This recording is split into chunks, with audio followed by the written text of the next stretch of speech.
श्री गुरु चरण सरोज रज निज मन मुकुर सुधारि वरणो रघुवर विमल यश जोदायक फलचारि सियावर रामचंद्र की जय।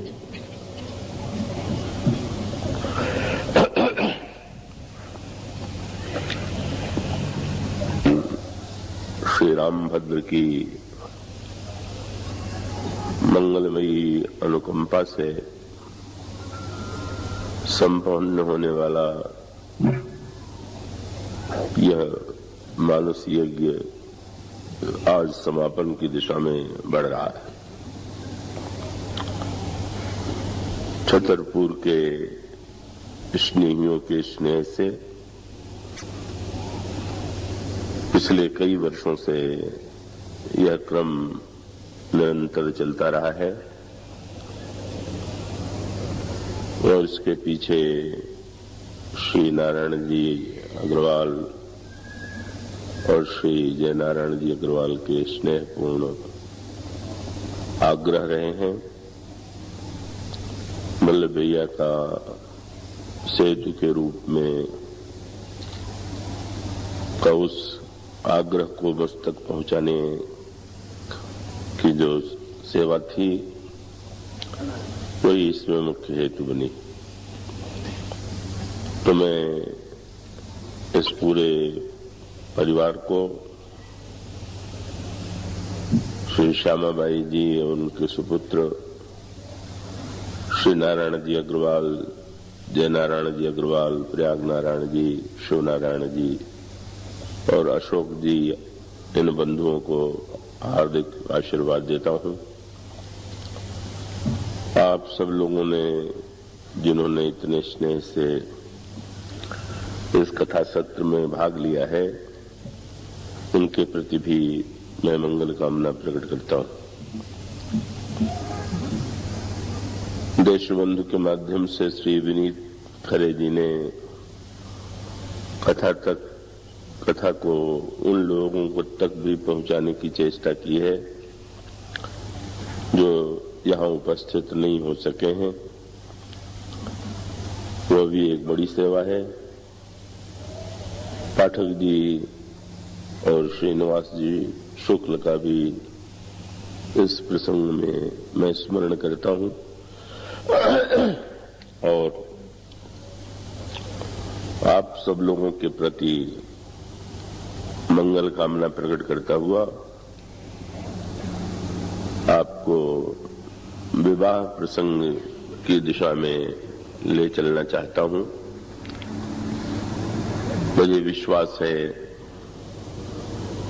कि आप जितनी बड़ी संख्या में एकत्र हुए हैं उतने ही अनुशासित रूप में श्रद्धापूर्ण हृदय से आप सब कथा प्रसंग सुनेंगे।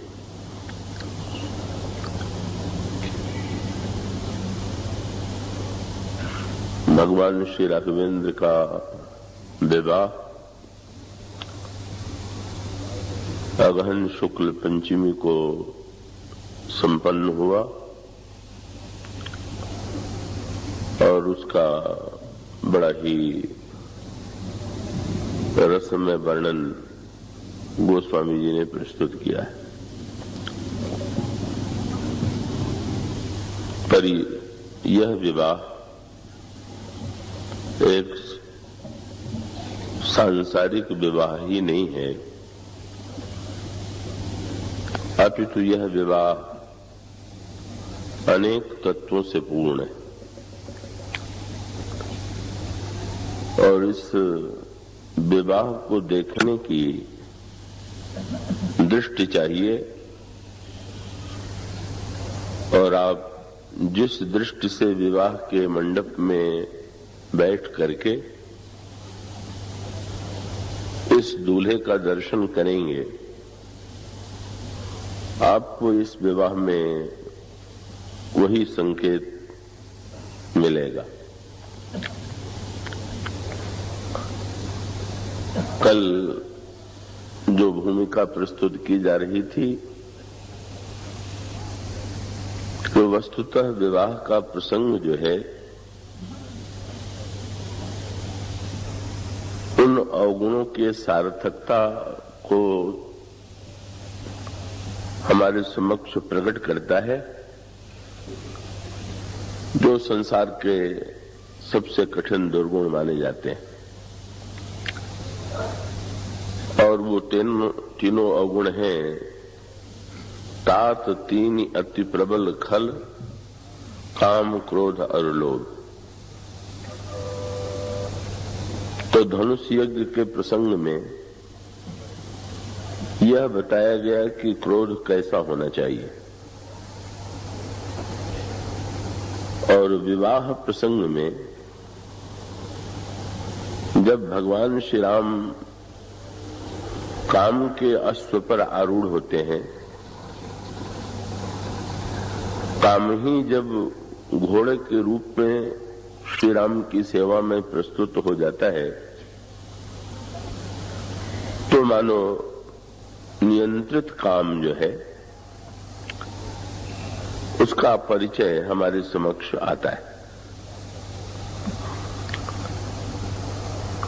अभी आप भगवान शंकर और पार्वती के विवाह का प्रसंग उमा शंकर जी से सुन रहे थे। इन दोनों विवाह प्रसंगों में बड़ी तुलना है, पर एक संकेत सूत्र बड़े महत्व का है। मैं नहीं जानता कि उन्होंने उसकी ओर संकेत किया है कि नहीं, और वो ये है कि दोनों जो दूल्हे हैं वे विवाह के लिए जिस वाहन पर बैठकर आए वो दोनों वाहन एक दूसरे से भिन्न हैं।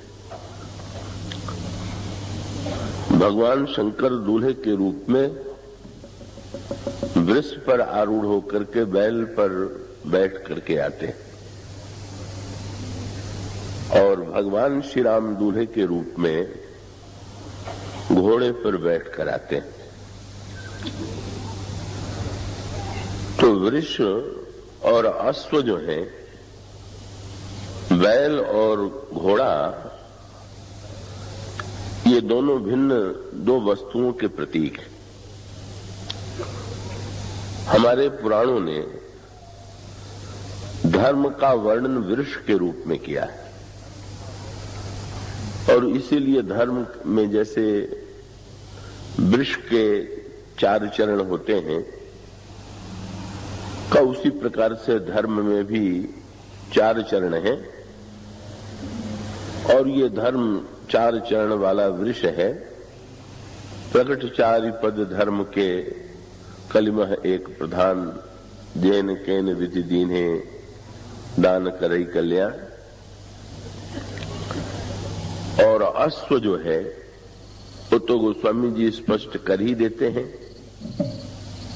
कि ये काम। तो काम और धर्म, शंकर जी धर्म के वाहन पर बैठ के विवाह के लिए आते हैं,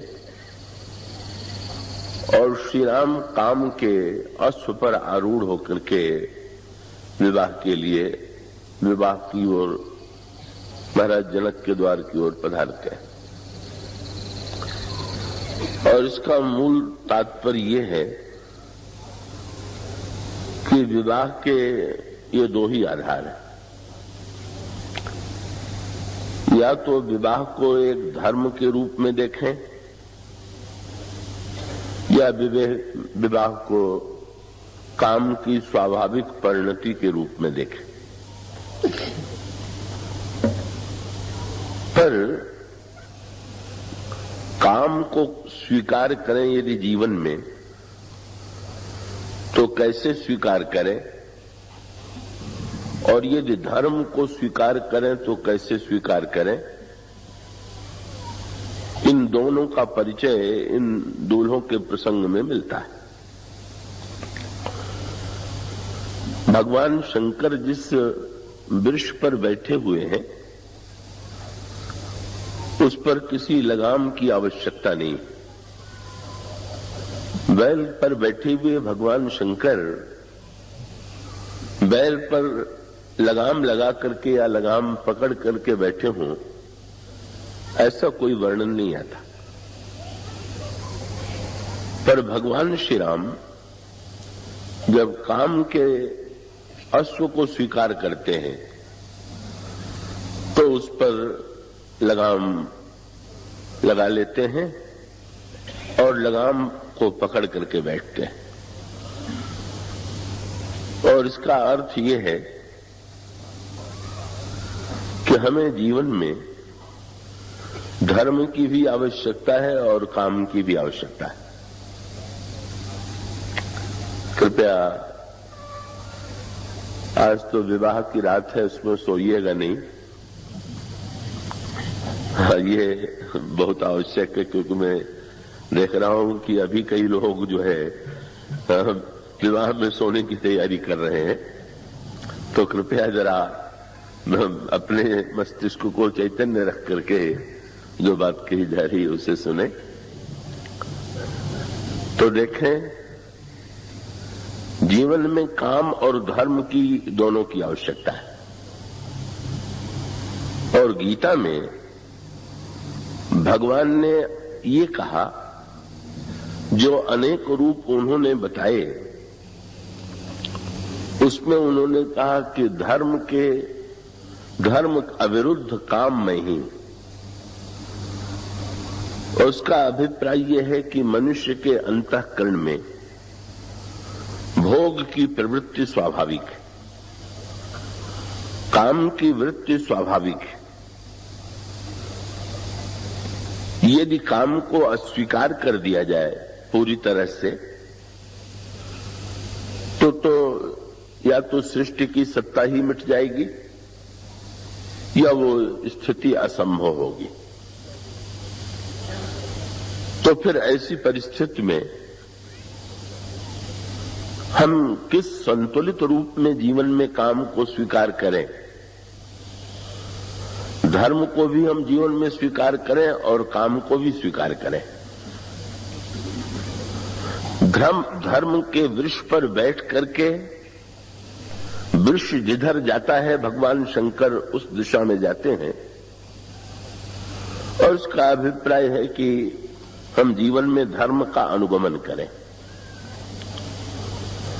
और जब भगवान राम घोड़े पर बैठते हैं तो इसका अर्थ यह है कि जीवन में काम को नियंत्रित रख करके काम को स्वीकार करने की आवश्यकता है। और इस तरह काम का नियंत्रण और काम की सार्थकता भगवान राम के विवाह के बिल्कुल प्रारंभ में ही प्रकट होती है। और लोभ की सार्थकता, लोभ की वृत्ति भी मनुष्य के जीवन में व्यापक रूप से विद्यमान है। लोभ की कितनी भी निंदा क्यों न की जाए, पर व्यक्ति लोभ छोड़ नहीं पाता। तो फिर ऐसी परिस्थिति में लोभ को कैसे स्वीकार करें, इसका परिचय भी विवाह के मंडप में मिला। तो लोभ की प्रवृत्ति विविध रूपों में प्रकट होती है और उसका सबसे निकृष्टतम रूप जो है आज के युग में जो दिखाई देता है वो दहेज की प्रथा। उसका अभिप्राय यह है कि विवाह में पिता तो अपनी कन्या के लिए यथाशक्ति देता ही है, पर लोभ की प्रवृत्ति का दुर्भाग्य ये है कि व्यक्ति पा करके भी उसे संतुष्ट नहीं होता। यद्यपि हमारी पुरानी परंपरा जो थी उसमें विवाह के साथ जुड़ी हुई एक जो प्रथा है वो बड़ी सांकेतिक है। कभी कभी वो लोगों को वो प्रथा बड़ी अटपटी लगती है, पर उसके पीछे जो निहित संकेत है वो संकेत बड़े महत्व का था। और ये है कि विवाह में गाली की परंपरा बड़ी व्यापक है, तो स्वाभाविक रूप से उसे सुन करके जो परिष्कृत रुचि वाले हैं का उनके अंतःकरण में कभी कभी ऐसी वृत्ति का उदय होता है कि ये तो बड़ी बुरी प्रथा है, मतलब गालियां गाना, अश्लील शब्दों का उच्चारण करना, ये कहां तक उचित है। वो अपने स्थान पर उनकी दृष्टि ठीक हो सकती है, पर विवाह प्रसंग में जो कुछ संकेत के सूत्र चुने गए हैं उसको दृष्टिगत रख करके यदि विचार करें तो शायद हमें ऐसा प्रतीत नहीं होगा। गोस्वामी जी से पूछा गया कि गाली क्या है, तो उन्होंने गाली की भी बड़ी अनोखी व्याख्या की द्वावली रामायण में। उन्होंने कहा अमीय गारी गारेऊ गरल और गारी कीन करतार, प्रेम बैर की जनन जुग जानहि बुध न गवार। गोस्वामी जी ने कहा कि ब्रह्मा ने गाली का निर्माण जो किया वो विष और अमृत को मिला करके किया, और वो गाली विष के समान मारक भी हो सकती है और अमृत के समान जीवनदायिनी भी हो सकती है। पर कहते हैं जो बुद्ध जन है वही इसे समझ सकते हैं कि जो केवल शब्दों में ही उलझ जाते हैं वो इस रहस्य को नहीं जान पाते। और इसका अगर तात्विक दृष्टि से विचार करके देखें तो क्या गाली वस्तुतः गाली ही होती है क्या? क्यों? प्रत्येक भाषा में गाली के वही शब्द नहीं है जो आपकी भाषा में है। इसका अर्थ है कि शब्द के साथ ये प्रशंसा है कि ये गाली है, ये आरोपित मान्यता है, तात्विक सत्य नहीं। तो इस संदर्भ में मुझे प्रयाग विश्वविद्यालय के प्राध्यापक का संस्मरण नहीं भूलता, तो उस समय विदेशी प्राध्यापक भी आते थे क्योंकि देश में विदेशी शासन था। तो प्रयाग विश्वविद्यालय में इंग्लैंड से एक प्राध्यापक आए और लड़के जैसे चंचल स्वभाव के होते हैं, जब वो कक्षा में पढ़ाने के लिए आते थे तो वो कुछ गाली के शब्द ही आपस में उनके लिए प्रयोग करते थे। और वे सुनते थे कि मुझे देख करके लड़के कुछ शब्द बोलते हैं, तो उन्होंने पूछ दिया कि आप लोग जो मुझे देख करके शब्द बोलते हैं ये क्या है? मैं भी तो इन शब्दों से शिक्षा प्राप्त करूं। तो लड़कों ने कहा कि हम आपकी प्रशंसा में ये शब्द कहा करते हैं। तो उन्होंने यही कहा कि आप लोग लिखा दीजिए कम से कम हिंदी में प्रशंसा के क्या शब्द हैं, ये तो मैं पहले सीख ही लूं। और उन्होंने उन शब्दों को लिख लिया अपनी लिपि में, और जब अपने भारतीय मित्र किसी मित्र ने उनको भोजन के लिए निमंत्रित किया तो उन्होंने भाषा का प्रयोग सबसे पहले वहीं किया, और मित्र के लिए उन्होंने उन्हीं शब्दों को दोहरा दिया जो विद्यार्थियों ने उन्हें बताया था। अब उनके मित्र ने तो सिर पीट लिया कि आप यही अशिष्टता कर रहे हैं। उन्होंने कहा कि अशिष्टता, मुझे तो बच्चों ने बताया, लड़कों ने बताया कि तो प्रशंसा के शब्द हैं। उन्होंने कहा नहीं नहीं, ये प्रशंसा के नहीं, ये तो निंदा के शब्द हैं। पर इसका अर्थ क्या हुआ कि शब्द में प्रशंसा और निंदा नहीं है।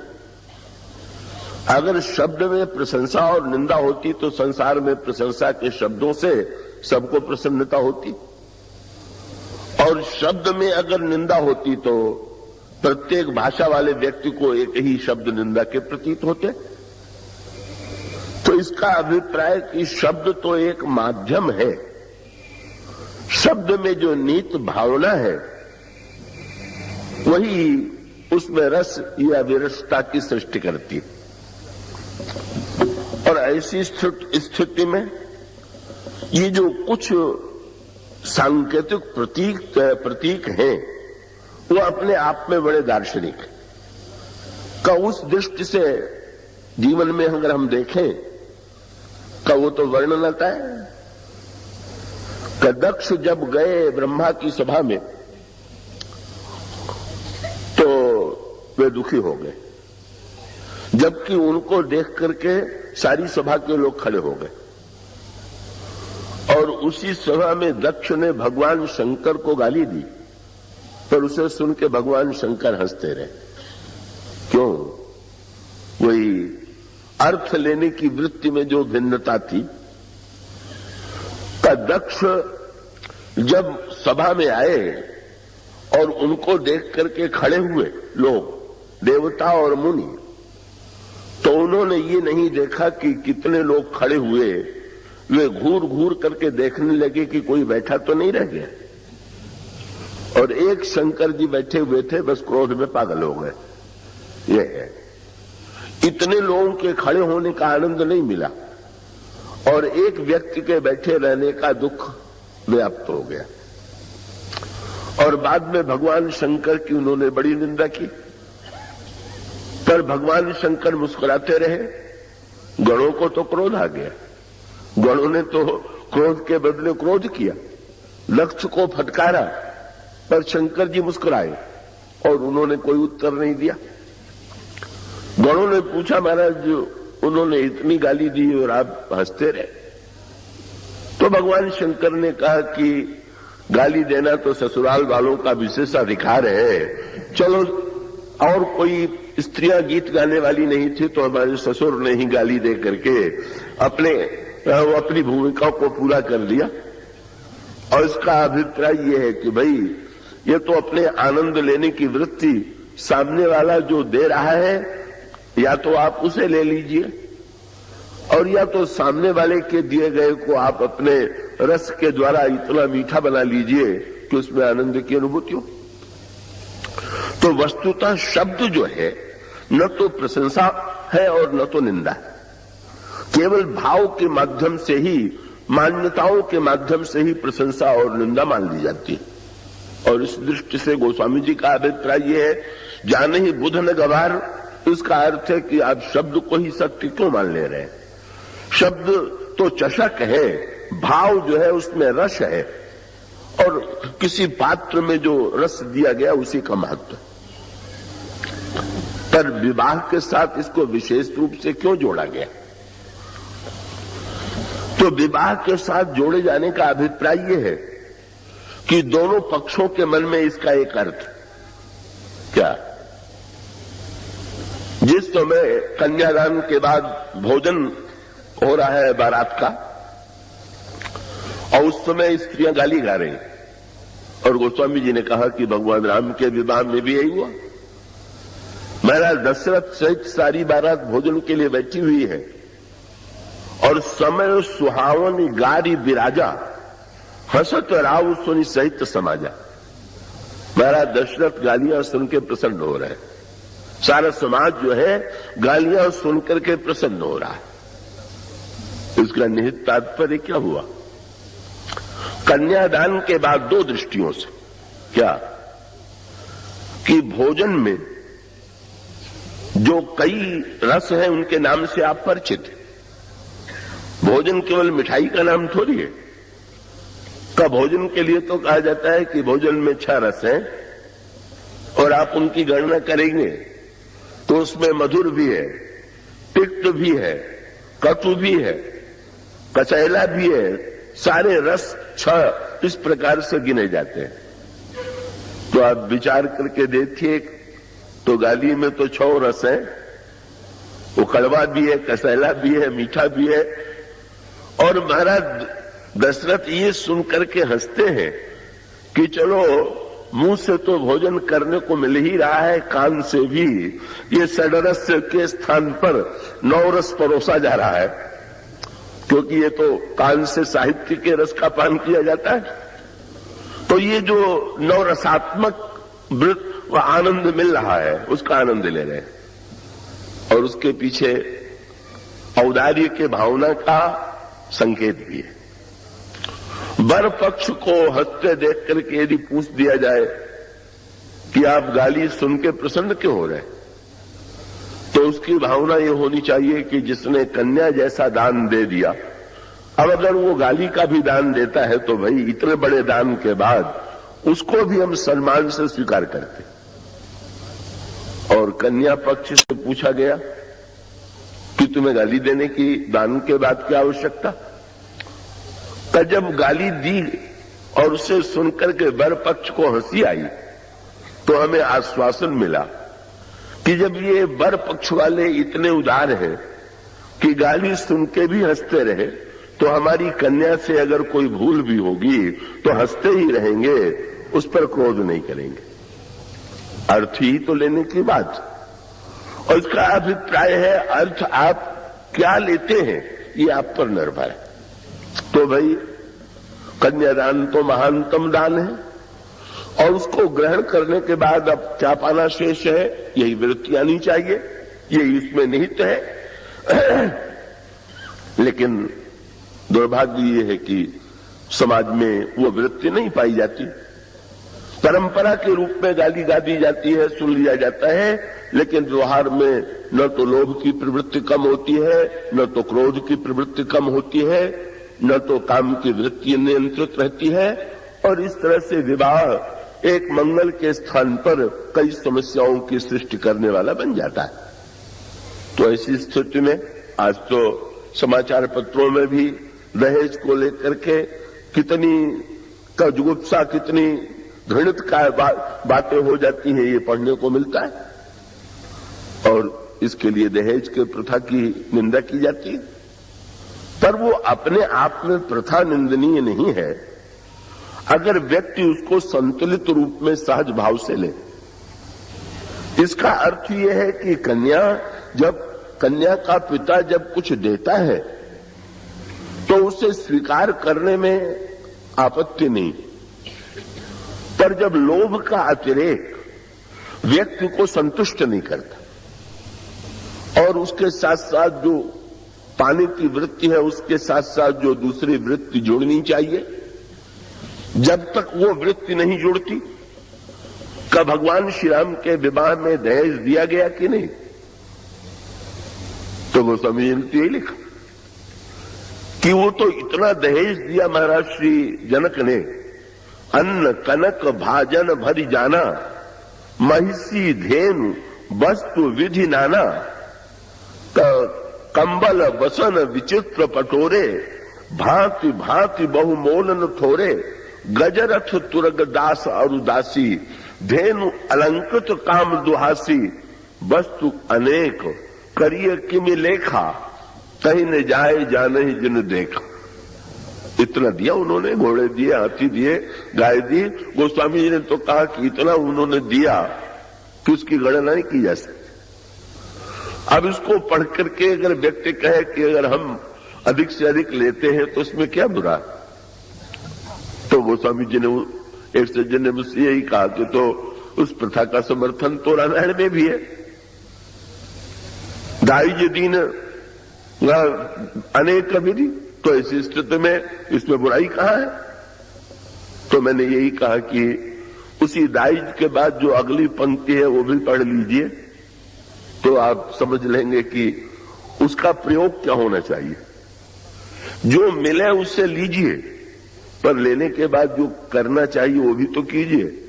क्या का जब जनक ने महाराज श्री दशरथ को दहेज दिया तो महाराज श्री दशरथ ने लीन अवधपति सब सुख माने, जब उनको दिया जाने लगा तो बड़े प्रसन्न हुए।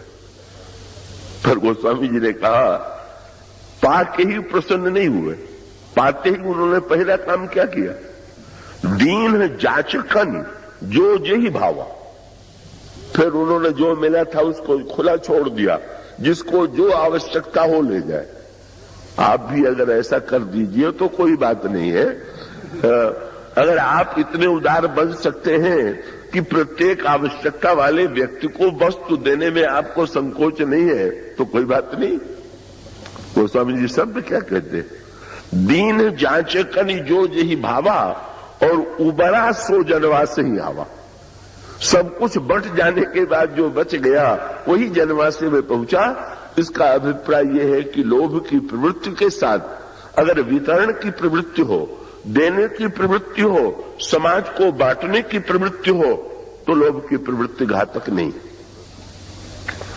तो विवाह प्रसंग में काम, क्रोध और लोभ इनके संतुलन की ओर संकेत किया गया। पर विवाह का प्रसंग इतना ही नहीं है, वो तो अनगिनत संकेतों से भरा हुआ है। और वो अनगिनत संकेतों में से कुछ सूत्रात्मक संकेत मैं और आपके सामने रखना चाहूंगा, आप पूरी एकाग्रता से उसे सुनें। विवाह के प्रसंग में कुछ प्रक्रियाएं संपन्न होती हैं। दूल्हे के वेश में भगवान श्री राम आए और दूल्हे की आरती उतारने के लिए सुनैना जी सोने का थाल सजा करके दीपक जला करके आती। दोनों विवाह प्रसंगों में माताएं जो है दीपक जला करके आरती उतारने आती। भगवान शंकर के प्रसंग में मैना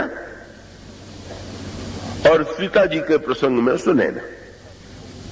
नाम में बड़ी सामीप्य, मैना और सुनैना नाम में एक बड़ा तुक सा लगता है। और दोनों के हाथ में सोने का थाल है और दीपक जल रहा है, पर दोनों प्रसंगों में भिन्नता है। मैना का थाल गिर पड़ा, आरती बुझ गई, और सुनैना थाल में आई आरती लेकर के और बड़े प्रेम से उन्होंने इस दूल्हे की आरती उतारी। सुनैना मैना के मस्तिष्क में, हृदय में भय उत्पन्न हुआ। कंचन थार सोह बर पानी, परिछन चली हरही हरसानी, विकट वेश रुद्रही जब देखा, अबलन उर भय भय अभिषेक। और श्री राम को दूल्हे के रूप में देख करके सुनैना जी को इतनी प्रसन्नता हुई कि गोस्वामी जी से पूछा गया, सुनैना जी को कितना सुख मिला? तो उन्होंने यही कहा, जो सुख भाष्य मातु मन, देखी राम बर वेश, सो न सकही कही कल्प सत, सहस्र शारदा शेष। तो जरा इन लोगों को पहचान लीजिए, मैना और सुनैना कौन? श्री सीता जी साक्षात पराभक्ति। और अभी आप कथा में आपने कई दिनों में शंकर जी से सुना होगा, पार्वती मूर्तिमती श्रद्धा, श्रद्धा की जननी मैना और भक्त की जननी सुनैना। ये मैना और सुनैना कौन? मैना जो है वो बुद्धि है और सुनैना जो है वो भावना है। श्रद्धा का जन्म बुद्धि में होता है और भक्ति का जन्म भावना में होता है। ये इन दोनों का संकेत है। और ऐसी स्थिति में बुद्धि कभी कभी भ्रमित भी हो जाती है जब उसको अपने तर्क और अपनी कल्पना के विरुद्ध कुछ दिखाई देता है, तो वो संत्रस्त और भयभीत हो जाती है, जैसे कि मैना की स्थिति हुई। और सुनैना दिव्य भावनामयी है। अब दोनों में सूत्र बहुत सुंदर है, और वो ये है कि भगवान शंकर की आरती में दीपक बुझ जाना क्या है, और श्री राम के आरती का दीपक जलते रहने का तात्पर्य क्या है? उसका उत्तर यह है कि एक दिया बुझाइए और दूसरा दिया जलाए रखिए। और वो क्या है? बुद्धि का जो दिया है उसको बुझा दीजिए। इन्होंने संभवतः कहा होगा कि वे रात्रि के अंधकार में दीपक की आवश्यकता है, पर प्रातःकाल सूर्य के निकलने पर दीपक की आवश्यकता नहीं। तो बुद्धि दीपक है और ब्रह्म साक्षात सूर्य है, और ब्रह्म तत्व का उदय होने के बाद बुद्धि तत्व के दीपक की अपेक्षा नहीं है, अपितु सूर्य के निकलते ही सबसे पहले यही कहा जाता है कि भाई दिया बुझा दो। इसलिए इसका अभिप्राय यह है कि श्रद्धा के लिए जब तक हम बुद्धि में होते हुए भी बुद्धि का दिया बुझावेंगे नहीं, बुद्धि में ही प्रकाश मानने की भूल करेंगे, तो बुद्धि के प्रकाश में हम ब्रह्म को पहचानने में असमर्थ रहेंगे। इसलिए बुद्धि वृत्ति का जो दीपक है उसको बुझाने की आवश्यकता। पर यहां भावना का खेल, और भावना के खेल का तात्पर्य क्या हुआ? भावना का जो दीपक है उसको बुझने नहीं देना। भावना के दीपक में ये नहीं है, एक तो दीपक का उपयोग जो है वो है किसी वस्तु को ढूंढने के लिए, और एक दीपक का उपयोग है स्वागत के लिए, अपने हृदय की भावना को प्रकट करने के लिए। और उसका अर्थ क्या हुआ कि जब हम सूर्य की पूजा करते हुए या समुद्र की पूजा करते हुए समुद्र में जब स्नान करते हैं, तो समुद्र में स्नान करते हुए लोग जो पुरानी परंपरा को मानने वाले हैं, वो स्नान के बाद समुद्र में तर्पण करते हैं। और तर्पण में जब वो ये कहते हैं तो उस समय उनके मुंह से वाक्य निकलता है समुद्र तृप्यंताम, समुद्र से जल लिया और एक अंजुलि में जल लिया, और उसको लेकर के व्यक्ति कह रहा है कि इस अंजलि के जल से समुद्र तृप्त हो जाए।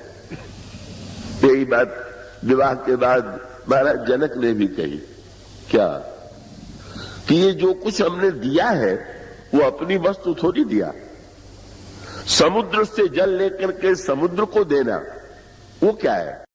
हमें ये पता है कि दीपक में जो प्रकाश है वो तो सूर्य का ही अंश है, लेकिन उस अंश को पूर्ण से मिला रहे हैं, और इस तरह से सुनैना के रूप में जो भावना है, सुनैना बड़ी भावनामयी है और मैना बड़ी बुद्धिमती। भावना की जो दिव्य रस वृत्ति है, और इसीलिए ये सुनैना, ये सगुण साकार का जनक की पत्नी सुनैना बड़ा सार्थक। जनक जितने विवेकी हैं, सुनैना जी उतनी ही भावुक। और उसका अभिप्राय है कि जीवन में विवेक और भावना दोनों के सामंजस्य की आवश्यकता है।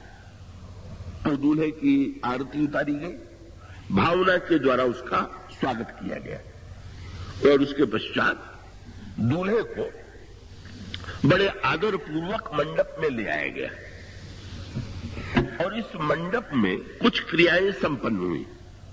थोड़ा सा उसके अर्थ पर विचार कर ले। का एक संकेत आता है, महाराज जनक ने श्री राम को जब देखा विवाह के मंडप में, तो वो जल मंगाते हैं, और स्वर्ण पात्र में जल आता है, और सोने का बर्तन लेकर के महाराज श्री जनक जो है भगवान श्री राम का चरण अपने हाथों में ले लेते हैं और उनका चरण धोने लगते हैं। ये प्रक्रिया कन्यादान से पहले। वर बिलो की दंपति अनुरागे, पाय पुनीत पखानन लागे। और जब महाराज जनक चरण धोने लगे तो गोस्वामी जी की लेखनी जो है वो तो उसका वर्णन करने के लिए व्यग्र हो जाती है। बड़े विस्तार से वर्णन करते हुए कहते हैं, जे पद सरोज मनोज अरियुर सर सदैव विराजही, जे सकृत सुमिरत विमलता मन सकल कलिमल भाजही, जे परसी मुनि बनिता लही गति, रही जो पातकमयी मकरंद जिनको शंभु सिर, सुचिता अवधि सुर वर्णई, करि मधुप मन मुनि जोग जन, जे सेई अभिमत गत लहे, ते पद पखारत भाग्य भाजन, जनक जय जय सब कहे। आइए थोड़ा इसके अंतरंग तत्व पर विचार करें। क्या चरण को जल से धोया जा रहा है? ये जल कौन सा है? रामचरितमानस में कहा गया कि प्रेम जो है वही जल है। प्रेम बारी जल बिनु रघुराई, अभी अंतर मल कबहु न जाई, प्रेम ही मानो जल है। जैसे जल में स्वच्छता देने की शक्ति है, जल में जैसे शीतलता है, जैसे जल में तृप्ति है, यही प्रेम की प्रकृति है। और बहुत बढ़िया बात है कि ईश्वर का चरण ही सब कुछ नहीं है।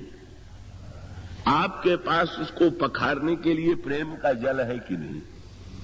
ये ईश्वर तो प्रत्येक व्यक्ति के हृदय में है, पर उसके चरणों को पखारने के लिए जिस प्रेम जल की आवश्यकता है, वो प्रेम जल सबके पास नहीं होता। और इसीलिए प्रेम जल के माध्यम से जब हम प्रभु के चरण का प्रक्षालन करेंगे, और उसका अर्थ ये है दोनों अधूरे, जल हो और चरण न हो तो सार्थकता नहीं, और चरण हो जल न हो तो भी सार्थकता नहीं। तो बड़ी मीठी बात आ गई ना। आगे चल करके विवाह जब हो गया तो बड़ा विलक्षण प्रश्न सामने आया कोहबर में कि विवाह के बाद जब कोहबर में श्री राम और चारों भाइयों को सखियां लेकर के गईं, तो श्री राम जो है अपने शील और संकोच के कारण दृष्टि नीची किए बैठे, और वेदांत की दृष्टि से देखें तो ब्रह्म जो है वो पूर्ण है, स्वयं अपने को ही देखता है। और अयोध्या में तो उसका स्वभाव भी था, क्यों नाचता भी था तो अपने को ही देख के नाचता था। वो सभी ने बड़ी भावनात्मक और दार्शनिक भाषा का प्रयोग किया कि रूप राशि नृप अजिर बिहारी, नाचहि निज प्रतिबिंब निहारी। भगवान दशरथ जी के आंगन में अपना प्रतिबिंब देख के नाचते। बहुत बढ़िया बात। संसार में सुंदरता देख करके तो नाचने वाले अनगिनत हैं। काम तो नचाता ही है, और काम नचाता है तो सुंदरता के माध्यम से ही नचाता है। पर श्री राम अपने सौंदर्य को देख करके नाचते हैं। इसका तात्पर्य यह है कि अपूर्ण व्यक्ति जो है वो दूसरे को देख करके तब आनंद का अनुभव करता है और नाचता है। और भाई दूसरे को देख करके नाचेंगे तो कैसा नाच नचावे इसका कोई ठिकाना नहीं, और कब नाच बंद हो जाए भी ठिकाना नहीं। पर अपने में ही आनंदित जो है, अपने आत्मा राम इसी शब्द हमारे पुराणों में किया गया है। अगर आनंद का स्रोत अपने भीतर है, सौंदर्य का स्रोत अपने भीतर है, तो हमें आनंद के लिए दूसरों को देखने की अपेक्षा नहीं है, अपने को ही देखने की अपेक्षा। इसलिए श्री राम अगर नाचते भी हैं तो अपनी सुंदरता देख करके, अपने दिव्य रूप को देख करके। अब विवाह के बाद भी ब्रह्म अगर भावना की दृष्टि से देखें तो शील संकोच के कारण, और दार्शनिक दृष्टि से देखें तो अपने आप में निमग्न है। और जनकपुर में श्री सीता जी की जो सखियां हैं वो बड़ी भावनामयी। भावनामयी सखियों ने सोचा कि राम की दृष्टि इधर कैसे आवे। भक्त चाहता है कि भगवान अपने को ही न देखते रहे, जरा हमें भी तो देखें। ये भक्त की ये आकांक्षा है। मीरा जी ने तो भगवान को उलाहना दे दिया, तनिक हरि चितवो मोरी ओर, और उलाहना देते हुए कहा, हम चितवत तुम चितवत नहीं, कैसे ही के कठोर। आपको मैं देखती रहूं और आप न देखें, कैसे बढ़कर के तो निर्दयता की कोई बात नहीं हो सकती। ब्रह्म जो है वो अपने आप में डूबा हुआ है तो ठीक है, लेकिन ये तो निर्गुण निराकार ब्रह्म है। और सगुण साकार ब्रह्म का आनंद तो तभी है कि जब वो भक्त की ओर आंखें उठा के देखे।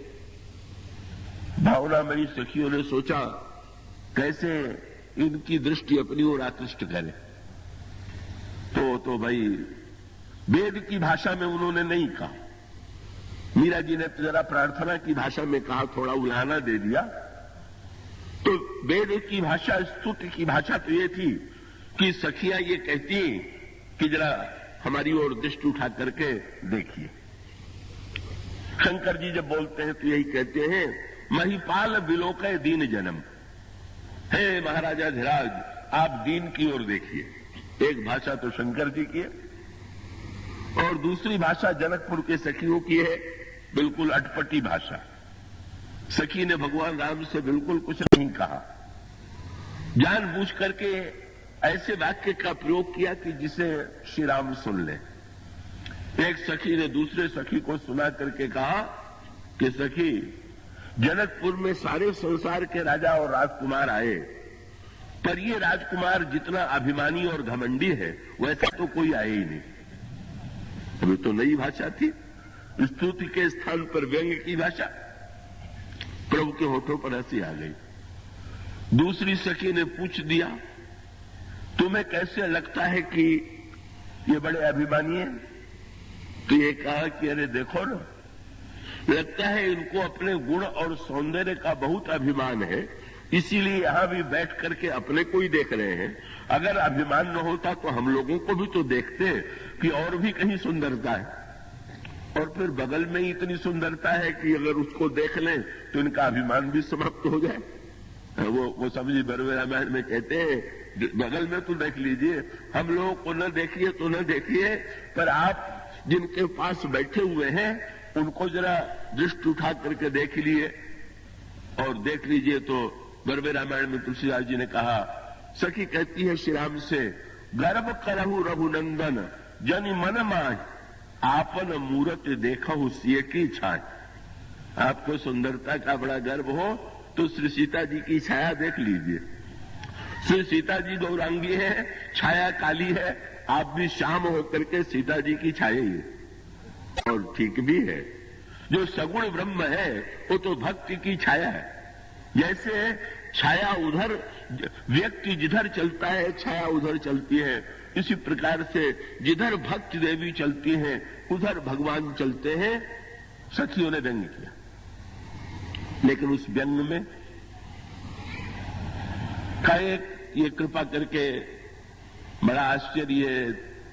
तो श्री राम ने वाक्य सुना तो भगवान राम ने का जिस सखी ने ये कहा था उसकी ओर मुस्कुरा करके देखा, कौन मेरे ऊपर अभिमान का आरोप लगा रहा है।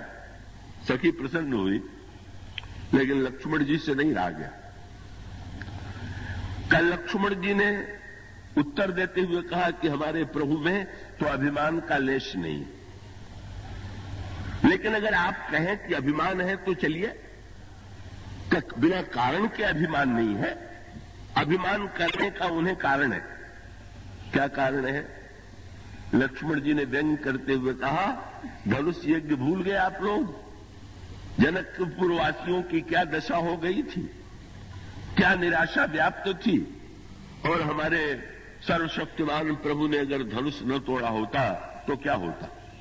अगर प्रभु गर्व करें तो बिल्कुल ठीक। तो सखी ने तुरंत कहा, तो उस वाटिका भूल गए क्या? बोले वहां भी तो फूल तोड़ने गए थे, और फूल तोड़ने के बाद जब ये निकले थे तो इनकी क्या दशा थी? याद दिलाया, भाल तिलक श्रम बिंदु सुहाए, पसीने के बूंद। बोले जिसको फूल तोड़ने में पसीना आ गया वो धनुष तोड़ सकता था क्या? कोई तर्क ऐसा है कि ये सिद्ध कर सके? तब बोले फूल तोड़ने में पसीना देख के हम लोगों को दया आ गई, और इसीलिए जब ये तोड़ने धनुष चले तो हम लोगों ने देवी देवताओं की प्रार्थना करके श्री सीता जी ने अपनी प्रार्थना की शक्ति देकर के तोड़वा दिया। धन्यवाद इन्हें देना चाहिए, तो इनको थोड़ी दिया जा सकता, इसलिए आपको श्रेय नहीं। फिर वही संकेत कि शक्ति और शक्तिमान में, शक्तिमान के द्वारा जो संपन्न होता है उसमें शक्ति को मात तो दे कि शक्तिमान को दे। धनुष तो टूट रहा है ईश्वर के द्वारा, पर मूलतः जो कुछ होता है वो तो शक्ति की ही व्याकुलता से होता है, उत्कंठा से होता है। वो स्वामी जी शब्द भी यही कहते हैं, सिंहि विलो की तकऊ धनु कैसे, चितव गरुड़ लघु व्याल ही जैसे। जब भगवान राम ने श्री सीता जी की ओर देखा तो श्री सीता जी की ओर देखने के पश्चात जैसे कोई गरुड़ सर्प की ओर देखता है, इस प्रकार से भगवान राम ने धनुष को देखा। मानो उत्तर यही है, महत्व किसे प्राप्त है? श्री लक्ष्मण कहते हैं प्रभु को, ईश्वर को, और सखियां कहती है कि ना, शक्ति को, भक्ति को, इनको महत्व प्राप्त। यहां पर भी विवाद उलझा रह गया, पर लक्ष्मण जी इतने से भी परास्त होने वाले नहीं। लक्ष्मण जी ने तुरंत कहा कि अच्छा, धनुष यज्ञ में तो आप लोगों ने प्रार्थना की थी, पर जब इन्होंने अहिल्या का उद्धार किया तब तो आप लोग नहीं थे। जिसने जड़ को चैतन्य बना दिया, यही तो ईश्वर का लक्षण है। जो चेतनतः जड़ करे, जड़ ही करे चैतन्य, अस समर्थ रघुनायक कहीं भजे ही जीवोते धन्य। तो जिसने जड़ को चैतन्य बना दिया, उन प्रभु के चरणों में आप लोग नमन कीजिए। वो तो वस्तुतः साक्षात ईश्वर है ही। पर सखियां फिर पीछे नहीं हटी। सखियों ने फिर व्यंग किया, बोले अयोध्या में कोई पत्थर नहीं था क्या? वहां भी किसी को चैतन्य बनाया ही उन्होंने। और चैतन्य नहीं बनाया तो क्या समझते हो कि चमत्कार इनके चरण में था? चरण में होता तो अयोध्या में भी जिस पत्थर को छूते वो बदल जाता। अरे ये चमत्कार तो चरण में नहीं है, धूल में।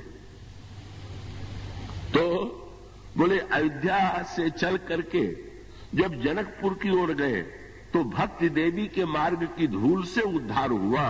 क्या वस्तुतः दूरी अंतर जो आया, फिर वही बात, किसको श्रेय दिया जाए? पर लक्ष्मण जी ने तुरंत एक प्रश्न किया कि अगर धूल में चमत्कार था तो अहिल्या तो धूल में न जाने कब से पड़ी थी, उसको चैतन्य हो जाना चाहिए। चमत्कार किसमें है, चरण में कि धूल में? और उसका उत्तर वही है, क्या कि भाई केवल चरण तो अयोध्या में भी है। ईश्वर जो है अखंड ज्ञान में है, पर वो ज्ञान जो है वो वस्तु को प्रकाशित करता है, बदलता नहीं।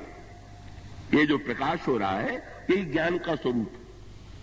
तो ज्ञान वस्तु को बदलता नहीं है, वो तो जो वस्तु जैसी है उसको दिखला देता है। तो अकेले ज्ञान घन के रूप में ब्रह्म जो है वो प्रकाशक, विषय करण सुर जीव समेता, सकल एक ते एक सचेता, सबकर परम प्रकाशक जोई, ब्रह्म प्रकाशक। ये जनकपुर की धूल क्या है? जनकपुर भक्ति देवी का नगर है, और उसका अभिप्राय यह है कि ब्रह्म के चरण में जो परिवर्तन आता है, वो परिवर्तन आता है भक्ति के द्वारा। लेकिन भक्ति का चमत्कार भी तभी होता है जब उसे भगवान के चरणों से जोड़ा जाता है। कहिए इसीलिए जब दोनों हार जीत का निर्णय नहीं कर पाए तो दोनों ने कहा कि अच्छा तो इन्हीं राम से ही निर्णय करा लिया जाए कि चमत्कार चरण में था कि धूल में था। और जब सखियों ने श्री राम से पूछा कि चमत्कार चरण में था कि धूल में था, तो श्री राम ने कहा चमत्कार तो हमारे गुरुजी में था, जिन्होंने चरण और धूल दोनों को मिलाकर के अहिल्या का उद्धार करा दिया। और ये तीन जब मिलते हैं तब परिवर्तन होता है। क्या? गुरु, भक्ति और ईश्वर। भक्ति की चरण धूल हो, ईश्वर हो, और गुरु दोनों को मिलाने वाला। गुरु की भूमिका यही। गौतम नारी शाप बस, उपल देह धरि धीर, चरण कमल रज चाहती, कृपा करो रघुवीर। मानो इसका सांकेतिक अभिप्राय यह है कि हमारे जीवन में बुद्धि की जड़ता जो है वो अहिल्या के रूप में पड़ी हुई, और वो बुद्धि की जड़ता ईश्वर के रहते हुए भी दूर तब तक नहीं होगी जब तक श्री राम के चरणों में धूल नहीं लिपटेगी। और इसका अभिप्राय है अगर भगवान है और भक्ति नहीं है तो भी अपूर्णता, और केवल भक्ति है और भगवान नहीं है तो भी अपूर्णता। इन दोनों के संयोग की अपेक्षा। इसलिए जो संकेत वहां धूल और चरण के मिलन से है, इसी प्रकार से विवाह के मंडप में भी किसमें चमत्कार है। गोस्वामी जी कहते हैं जनक का प्रेम, उनके अंतःकरण में जो दिव्य प्रेम रस भरा हुआ, उनका हृदय ही मानो घट है, प्रेमी का भक्त का हृदय ही मानो घट है। और जब वो अपने प्रेम का बड़ा धूल से भी अधिक नई बात आ गई ना, का भगवान के चरणों में धूल तो लगी हुई थी, पर जल के द्वारा जब धूल बड़ा मिश्रण होगा तो फिर और भी वो धूल रसमय हो जाएगी। वैसे बिना जल के धूल कुछ सूखी लगेगी, लेकिन जब किसी के चरण में धूल लगी हुई हो प्रभु के और उसको प्रेम के जल से पखारा जाए, तो हमारी भावना का जो रस है वो स्वामी जी इसीलिए इस पद प्रक्षालन को इतना महत्व देते हैं। गोस्वामी जी कहते हैं महाराज श्री जनक ने इसीलिए शब्द क्या कहा, क्या गोस्वामी जी ने एक बड़ी अनोखी बात कही। आगे चल करके जब प्रभु बन जाने लगते हैं तो केवट ने प्रभु का चरण पखार दिया, और केवट और जनक जो है वो तो दोनों एक दूसरे से बिल्कुल भिन्न है।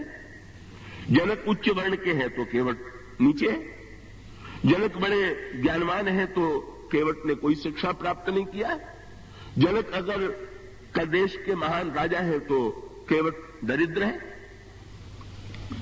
तो फिर दोनों को भगवान का चरण कैसे मिल गया।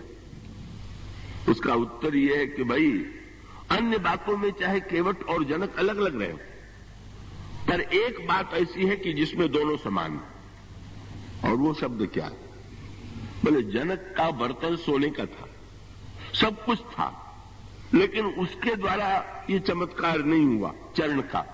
तब किसके द्वारा हुआ, कब्बर बिलोक दंपति अनुरागे, बस अनुराग शब्द जो है, पाय पुनीत पखारन लागे। जनक का हृदय अनुराग से भरा हुआ था, और वो जल जो है वो वस्तुतः प्रेम का जल है जिसके द्वारा प्रभु का चरण पखारा जा रहा। और केवट चाहे अन्य विषयों में दरिद्र हो, पर इस विषय में जनक से बिल्कुल पीछे नहीं।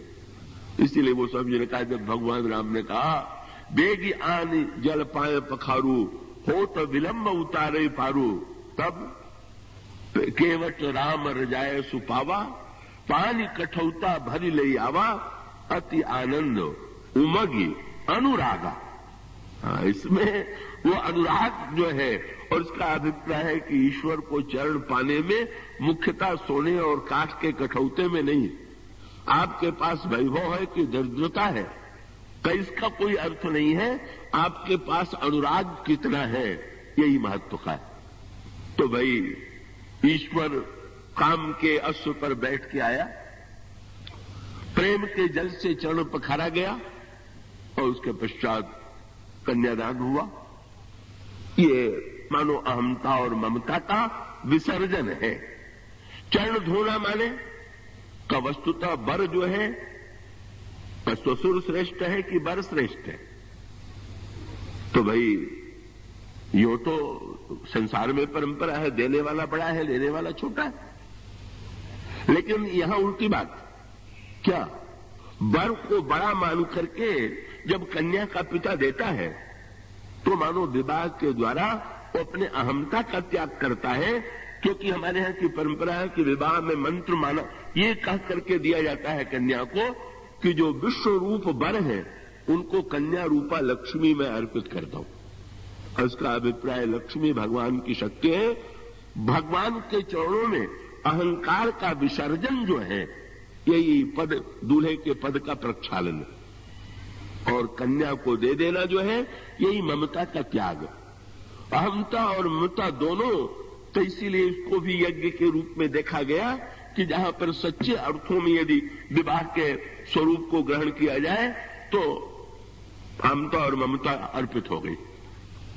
तो भाई घोड़े पर बैठकर दूल्हा आया, प्रेम जल से चरण पखारा गया, और जब उसके पश्चात अहमता और ममता का त्याग हो गया, कन्यादान हो गया, तो उसके बाद वर और कन्या दोनों की गांठ बांधी गई।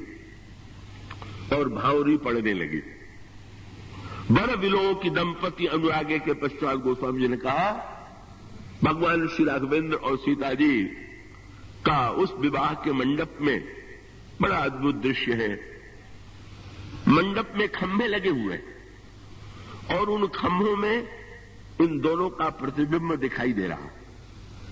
अगर भगवान राम का विवाह का आनंद लेना हो तो आप ऐसे मंडप बनाइएगा कि जिस मंडप में खंभे में मणि जड़ी हुई हो। इसका सांकेतिक अर्थ क्या हुआ?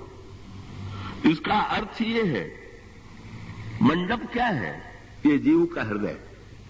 सुंदरी सुंदर वर्ण सह सब एक मंडप राजे जनु जीव उर। और उसका अभिप्राय क्या कि हृदय तो सबके पास है, पर हृदय में वो खंभे नहीं है कि जिसमें ईश्वर दिखाई पड़े, भक्ति दिखाई पड़े। ये इसका अर्थ। ऐसा मंडप का खंभा, हृदय में 4 खंभे बनाइए, मन बुद्धि चित्त अहंकार के 4 खंभे, और बीच में का ब्रह्म और आत्मा के एकत्व का, ये विवाह का दार्शनिक तत्व है, लेने का समय नहीं है, पर इसका अभिप्राय यह है कि ऐसा दिव्य मणिमय मंडप है और उसमें भावरी पड़ रही है। भावरी पड़ने के पश्चात बड़ा सुंदर दृश्य है। श्री सीता जी आगे आगे जा रही हैं, पीछे पीछे भगवान राम में, और बीच में गांठ लगी हुई है। भक्तों ने पता लगाया कि यहां पर गांठ की क्या आवश्यकता। तो भक्तों ने बहुत बढ़िया बात कही, क्या कि भाई संसार में तो पहले विवाह जब होता है तो गांठ बांधी जाती है, और जो विवाह की विधि पूरी होती है वो गांठ बांध के होती है, पर बाद में तो गांठ खोल दी जाती है। इसका अभिप्राय क्या कि विवाह पहले तो गठबंधन का ही नाम, 2 व्यक्तियों में एक दूसरे को बांध दिया गया तो गठबंधन हो गया। लेकिन याद रखिए, फिर बांधने के बाद खोल क्यों देते? बोले भाई जब तक विधि का गठबंधन है तब तक गठबंधन की आवश्यकता है, पर जब प्रेम का बंधन बन गया तो अब गठबंधन की आवश्यकता नहीं है। अब गांठ की आवश्यकता नहीं रहेगी। नहीं तो जीवन भर वर और कन्या जब घूमे जब चले तो हमेशा ही जो है दोनों का कपड़ा कस के बांध दिया जाए। इसलिए गोस्वामी जी ने बहुत बढ़िया कहा, 3 बातें उन्होंने कही। डहके ते डहकाई वो, हाँ, किसी को ठगने की अपेक्षा ठगे जाना अच्छा है। डहके ते डहकाई वो, और भली जीत ते हार, और बड़ी प्रीति गठबंध ते तुलसी की न विचार। गठबंधन की अपेक्षा प्रेम बड़ा। पहले बांधा गया और बांधने के बाद छोड़ दिया गया। बोले अब वस्त्र के बंधन की आवश्यकता नहीं है, बाहरी बंधन की आवश्यकता नहीं है, अब तो प्रेम का बंधन ही दोनों को बांधे हुए। तो यहां पर श्री राम में तो कोई गठबंधन की आवश्यकता है नहीं, पर भक्तों ने कहा नहीं आवश्यक। क्यों? आपने, मैं नहीं जानता है प्रथा है कि नहीं, शायद यहां भी होगी कि कई लोग जब बड़े भुलक्कड़ स्वभाव के होते हैं तो उनको याद दिलाने के लिए कपड़े में उनके गांठ बांध दी जाती है कि इस गांठ को देखिएगा तो याद आ जाएगी। तो भक्तों ने पता चलाया कि ईश्वर जो है बड़ा भुलक्कड़। गोस्वामी जी ने यह वर्णन किया है कि ईश्वर भूलने वाला है। अगर ईश्वर न भूले तो बड़े संकट में पड़ जाए। एक व्यक्ति अपने परिवार की दशा देख करके इतने दुख का अनुभव करता है, और ये अनगिनत व्यक्ति जो जो कर रहे हैं और जो जो सोच रहे हैं, कहीं ईश्वर सबका ध्यान करने लगे तो उसकी तो यानी क्या दशा हो जाएगी। तो लेकिन उसको भी तो याद दिलाने की आवश्यकता है। तो याद दिलाने वाला कौन है? मेरे पत्रिका में तो गोस्वामी जी ने श्री किशोरी जी के चरण पकड़ लिए और चरण पकड़ करके कहा, कबहू को सुधि द्याई भी मेरी मां तू जानकी। मां आप मेरी याद दिला दीजिएगा। क्यों? बानी विसारणशील है मानद अमान की। बड़े भूलने वाले। मानो संकेत क्या? भक्ति देवी आगे आगे चल रही है, श्री राम पीछे पीछे हैं, और दोनों की गांठ बंधी हुई है। जब उस गांठ को ईश्वर देखता है तो उसको याद आ जाता है कि भक्ति देवी जिसको चाहती है, जिस पर कृपा करती है, उसकी याद मुझे भी रखना है। इस तरह से ग्रंथ बंधन और भावरी संपन्न हुई। और फिर उसके पश्चात भगवान राम सीता जी के मस्तक में राम सीय सिर से दुर्देही शोभा कहीं न जात विधि के ही अरुण पराग जलज भरी नीके शशि लोभ अहि शशि भूष अहि लोभ अभी के। भगवान राम जब सिंदूर चढ़ाने लगे तो गोस्वामी जी ने कहा कि जैसे सांप जो है चंद्रमा को आभूषित कर रहा। पढ़ने वाले थोड़ा समझ जाते हैं। बोले भगवान पहली बार तो सीता जी के मस्तक को छू रहे हैं और भगवान राम की भुजा को बना देना, भगवान श्री राम की भुजा को सर्प कहना, ये तो गोस्वामी जी का न्याय है। कम से कम इस समय तो कोई कोमल उपमा देनी चाहिए।